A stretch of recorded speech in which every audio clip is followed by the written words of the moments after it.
ఎవ్వరికి చెప్పాల్సిన లేదు. సరిగ్గా ఇటువంటి ఎండలో తీసుకెళ్తే కేజీ బయటపడుతుంది. కేజీ పుట్టి పెట్టవచ్చు, మనం వాళ్ళ పుట్టి పెట్టుకోవచ్చు. ఆవిడ మాట్లాడుతుంది మొన్న ఏమంటుంది, పూర్వం మేము చదువుకున్న రోజుల్లో మేము ఉద్యోగాల కోసం ఎదురు చూసేవాళ్ళం, ఇప్పుడు ఉద్యోగాలు మన కోసం ఎదురు చూస్తున్నట్టు. ఏ ఉద్యోగం అమ్మా? నువ్వు చేసినటువంటి ఉద్యోగం ఏంటి చెప్పు, మాకు చెప్పు.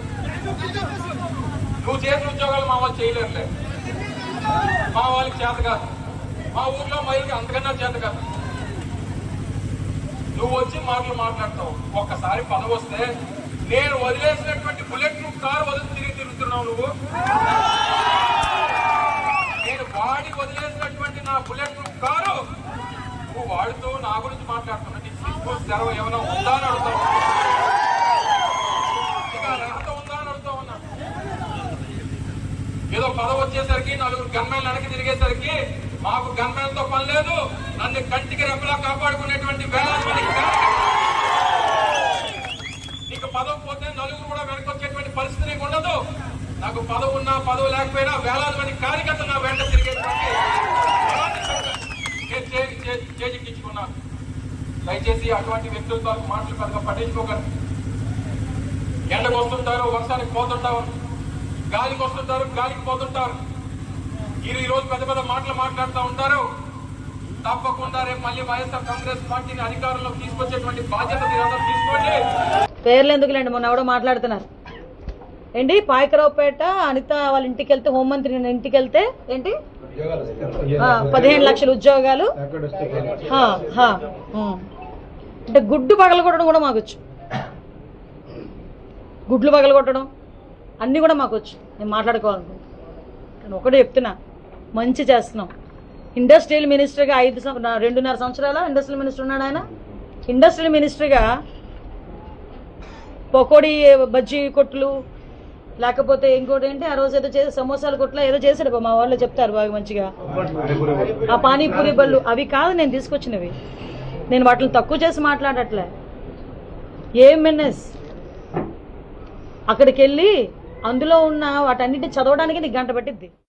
అమర్నాథ్ అన్న హోమ్ మినిస్టర్ అనిత గారి మేకప్ గురించి మాట్లాడుతున్నాడు. జగన్మోహన్ రెడ్డికి భజనలు చేసి ఊడిగం చేసి నువ్వు మంత్రి అయ్యావు. ఆవిడ కష్టపడి ప్రజల్ని ఇష్టపడి పార్టీ సిద్ధాంతాలకి కట్టుబడి ఈ రోజు మంత్రి అయింది. అసలు ఆవిడ సబ్జెక్టు ముందు సత్తా ముందు నువ్వు అసలు ఖాళీ ఓటికి పనికిరావు. గాజువాకలో నిలబడ్డావు నువ్వు 2024 ఎలక్షన్స్ లో. అత్యధిక మెజారిటీ వచ్చింది పల్లా శ్రీనివాసరావు గారికి, 95,235 మెజారిటీ వచ్చింది. నువ్వు మళ్ళీ అనిత గారి గురించి మాట్లాడుతున్నావు. భారీగా ఓడిపోయినటువంటి సీటు గాజువాక నువ్వే. ఎందుకు ఇలాంటి మాటలు మాట్లాడి, ఇలాంటి తక్కువ స్థాయి మాటలు మాట్లాడే కదా నువ్వు దిగజారిపోయా కదా ఇలా అయిపోయినావు నువ్వు. అనిత గారు 43,727 ఓట్ల మెజారిటీతో పైకరావుపేటలో గెలిచింది. తమరు 95,235 ఓట్ల దారుణంగా ఓడిపోలే మనమా. నువ్వు మాట్లాడేదే అవసరం మనకిదే. తమరు ఎలాంటి కంపెనీలు తీసుకొచ్చారు, తమరు ఆంధ్ర రాష్ట్రానికి ఎలాంటి పరిశ్రమలు పట్టుకొచ్చారు, ఎలాంటి పెట్టుబడులు పెట్టించారు అందరికీ తెలిసిందే.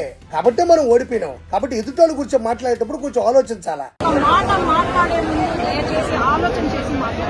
వైసీపీ నాయకులు మహిళల గురించో లేకపోతే వేరే వాళ్ళ గురించి మాట్లాడితే మాకు ఊరుకునేది లేదు. ఎవరండి ఎవరో అమర్నాథ్ ఎవరు ఆయన? 5 సంవత్సరాలు ఆయన ఐటీ మినిస్టర్గా ఉన్నప్పుడు ఒక సంస్థ తీసుకొచ్చారు.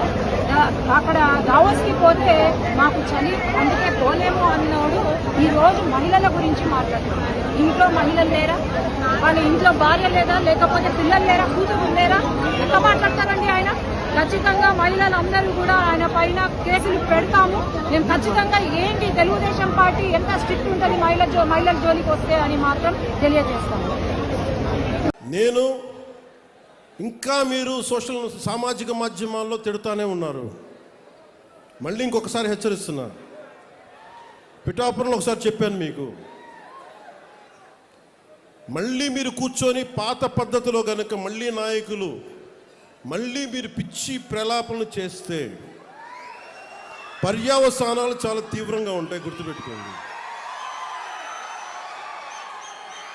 మిమ్మల్ని మీరు కానీ మీ నాయకులు కానీ మీరు ఒక క్రమబద్ధంగా ఒక పద్ధతిలో మమ్మల్ని విమర్శిస్తే తప్పులను మేము సరిదిద్దుకుంటాం, వివరణిస్తాం. అలా కాకుండా వ్యక్తిగతంగా మళ్ళీ పాత పద్ధతిలో చేస్తే నేను ఈసారి నేనే చెప్తున్నా, మీరు పవన్ కళ్యాణ్ మంచితనం చూశారు, పవన్ కళ్యాణ్ సహనం చూశారు, పవన్ కళ్యాణ్ గట్టితనం మీరు చూడలేదు ఎప్పుడు.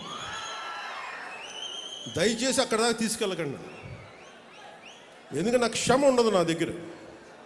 మీలాంటి వాళ్ళకి, రిపీటెడ్ అఫెండర్స్కి, క్రైమ్ చేసి తప్పించుకుందాం అనుకున్నోడికి, రిపీటెడ్ అఫెండర్స్కి నా దగ్గర క్షమ ఉండదు.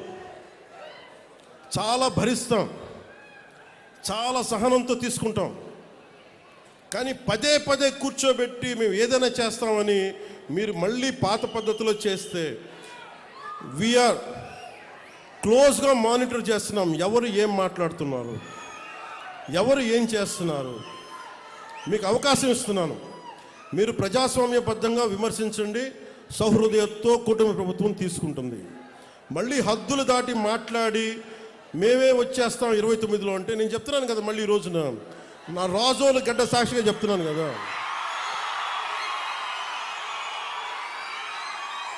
నా రాజోలు గడ్డ సాక్షిగా చెప్తున్నాను.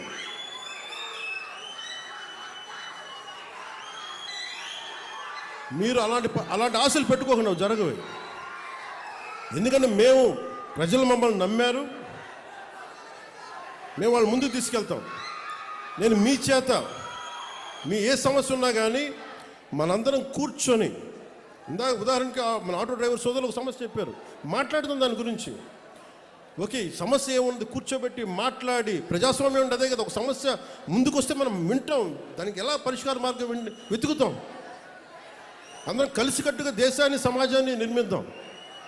అంతేగాని క్రిమినల్ యాటిట్యూడ్ తోటి ఎవరు వచ్చినా కానీ, అది నా పార్టీ జనసేన పార్టీలో ఉన్నా కానీ, కూటమి పార్టీలో ఎవరున్నా కానీ, ప్రజాస్వామ్యాన్ని గౌరవించిన నాయకులు ఎవరైనా సరే, నా సొంత పార్టీలో, మన సొంత పార్టీలో ఉన్నా సరే, జనసేనలో ఉన్నా సరే, నేను ఉపేక్షించను.